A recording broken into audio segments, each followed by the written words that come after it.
What's going on, everyone? Harris Rubenstein here for Chat Sports. The Lakers season has taken a dive, and with that comes plenty of drama, and with drama comes rumors. So let's get right down into our first one. Laker fans, y'all are pissed at LeBron online. Apparently not because he doesn't play defense anymore, and not because he keeps calling out all of his players, or all of his teammates, I should say. It's because apparently he got caught partying with 2 Chainz before the Golden State Warriors game. Now, fun fact, if you remember, LeBron did not play in that game due to quote-unquote load management, which is interesting, seeing as he played the game before and after he came back from injury. Now, credit, he did play 41 minutes in that game right after he came back from injury, but you'd think if you're the Lakers, you'd want LeBron James versus the Golden State Warriors, and maybe they're just not trying to get embarrassed, but it was a very confusing load management game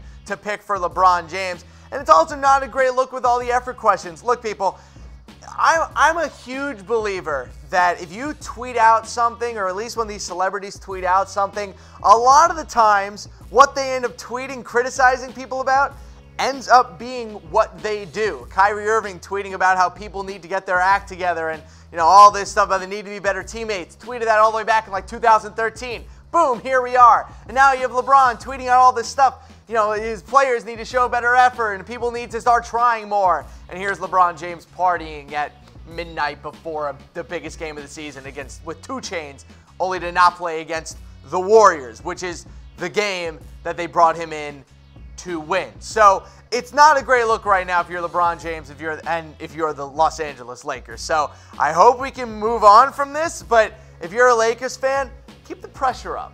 LeBron's got to know that y'all aren't happy. Keep it up. We like the hate around here. One thing we also do like is when you guys subscribe to our new Lakers channel of all the news, rumors, everything around free agency and the draft. Go ahead and subscribe today. If you're watching on our Lakers channel and have already subscribed, good for you. High five for you. But if you haven't yet, go ahead and hit that red subscribe button and subscribe to the best Lakers channel anywhere on the interwebs. Also go to chatsports.com/Lakers for an easy link. Let's talk about LeBron and ruining chemistry. So, according to ESPN, one NBA GM blames LeBron James for the Lakers' lack of chemistry, saying, quote, they think he's doing a bad job as a leader and that he's not showing great character with the Lakers.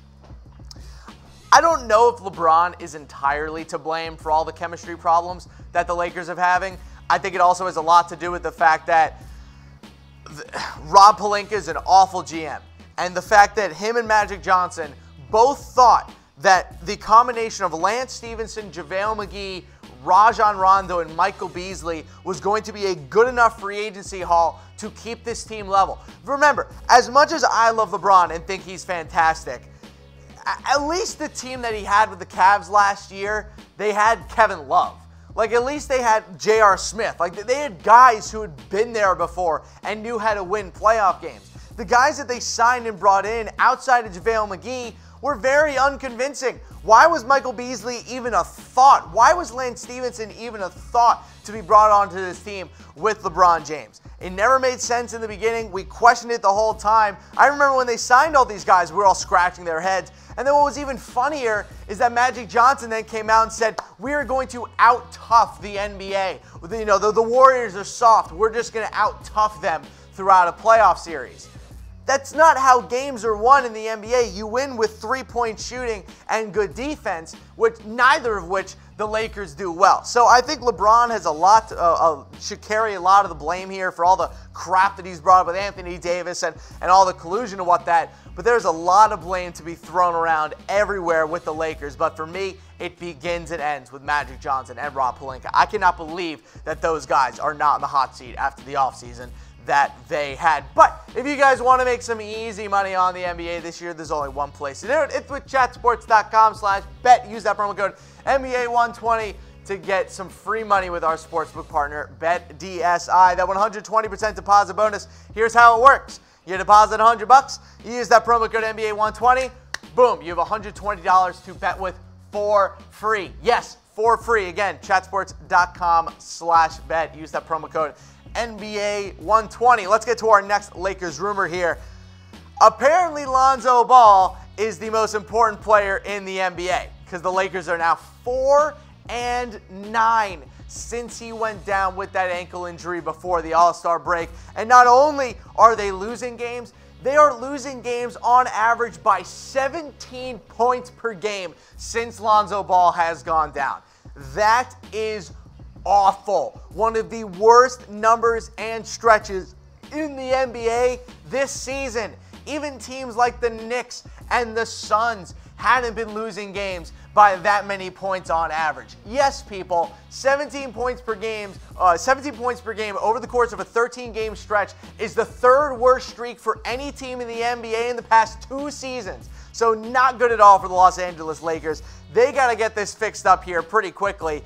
But I don't know from you guys, because I was totally wrong about this to start the season. Who is the second most important Laker after LeBron James? Is it Brandon Ingram? Is it Kyle Kuzma? Is it Lonzo Ball? I said at the start of the season that I thought that Brandon Ingram was going to end up being the second most important player in the entire Western Conference. That was wrong. That was really stupid. And now it seems that he's not even the second most important player on his own damn team. So let me know what you guys think. Who is the second most important Laker on this team? The numbers say it's Lonzo Ball, my brain says it's Kyle Kuzma, and my heart says Brandon Ingram. So you guys can end up making the decision for me. And no, do not make some other joke about what I'm feeling about Lonzo Ball. Keep that to yourselves. Let's talk about JaVale McGee and how the Lakers are still looking for another center. So apparently they are not too happy with the combination of JaVale McGee and Tyson Chandler down low, and they are looking for someone on the buyout market. Here's the problem. There is nobody on the buyout market. DeAndre Jordan is not getting bought out by the Knicks. Turns out they really like having him around. He's a great locker room guy, and he doesn't play defense, so he's perfect for your tanking New York Knicks. But like I said before, they're looking for centers, and there just aren't any out there. The only other center who could be bought out is Robin Lopez with the Chicago Bulls. As of right now, the Bulls have until Friday to officially buy him out, and the only other center that's really out there on the market is Marcin Gortat, which, if you're the Lakers and you're trying to solve defensive problems, the number one guy you probably shouldn't sign is Marcin Gortat. So it sounds like the Lakers are just kind of stuck at the center position right now, JaVale McGee and Tyson Chandler. Maybe you shouldn't have traded Ivica Zubac for Mike Muscala.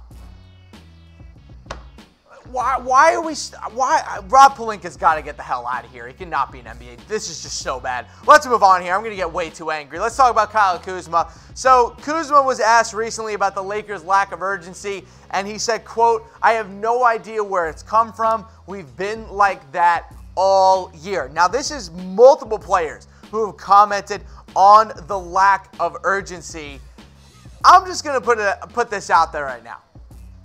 I don't think this is a young guy's problem. Last year, if you guys watched the Lakers, especially on the defensive side of the ball, young guys showed a ton of effort. They showed a lot of grit on the defensive side of the ball last year, and it was one of the reasons why they ended up actually being a pretty good defensive team. And then all of a sudden this year, here comes LeBron, here come all the veterans, urgency goes down, efficiency goes down, defense goes down, and everyone blames the young guys. Doesn't really make a lot of sense to me. I don't think this is a young guy's problem. I think this is a veteran problem. I think this is what happens when you bring in a bunch of guys in JaVale McGee, Lance Stevenson, Michael Beasley, and Rajon Rondo, a bunch of dudes who just do not care about the regular season, and this is the problem that you're faced with. Of course there's no urgency. They didn't sign players who would apply urgency to their games. What does JaVale McGee do? Is he applying urgency anymore? Lance Stevenson hasn't been applying urgency for 7 years. He's had 2 good seasons in the NBA, and he's just been able to stick around because he's funny. I will never understand what the Lakers are trying to do with this year's free agent class after LeBron James. I know we give them credit for being able to get LeBron, but it sounds like at this point, if I was the GM, LeBron still would have gone to the Los Angeles Lakers. So I say we stop blaming the young guys. I say we stop blaming Luke Walton. And I say we start pointing fingers at the real people responsible here. Hint, hint, Rob Pelinka and Magic Johnson. It has gotten so bad that we now have to officially start talking about whether or not the Lakers are going to miss the playoffs. As we stand right now on Wednesday, February 27th at almost 11 o'clock Central Time, the Lakers are 29-31. They have the same record as the Minnesota Timberwolves. They are 3 games back of the playoffs. They have the 3rd hardest schedule left in the NBA, and they still somehow have the 5th highest odds to win the Western Conference. None of it makes sense. I'm as confused as you are. I just can't believe that things have gotten this bad. I know the Lakers have dealt with injury problems this year. I totally understand. It is absolutely unacceptable that the Lakers, with an age 34 LeBron James, are not even going to be able to make the 8th seed in the Western Conference. That, to me, is a sign of a dysfunctional front office, a coach who's in over his head, and a bunch of guys on a roster who simply do not get it. If you're going to ask me, the Lakers need to blow this up big time over the offseason if they want to save the LeBron James era. I am absolutely stunned that it's even gotten close to this point. I thought they were an easy slam dunk 4 or 5 seed, and now I'll be surprised if they end up at the 9 seed in the Western Conference. So let me know in the comment section below if you guys think the Lakers will end up making the playoffs. Bet the SI still giving us some interesting odds here for the Lakers in terms of making it to the playoffs. But will the Lakers make it there? Give me a Y for yes, give me an N for no. Official prediction. I still say yes. I just can't doubt LeBron. I just can't doubt LeBron with 20 games left and 3 games back. I have to think that him and his just majesty will be able to get the Lakers into the playoffs. But crazier things have happened, and like I've said on multiple programs before, this would be the best individual season by any NBA player to not make the playoffs since Kareem Abdul-Jabbar in 1975. So keep a lookout for that one, and remember to subscribe to our new Lakers channel.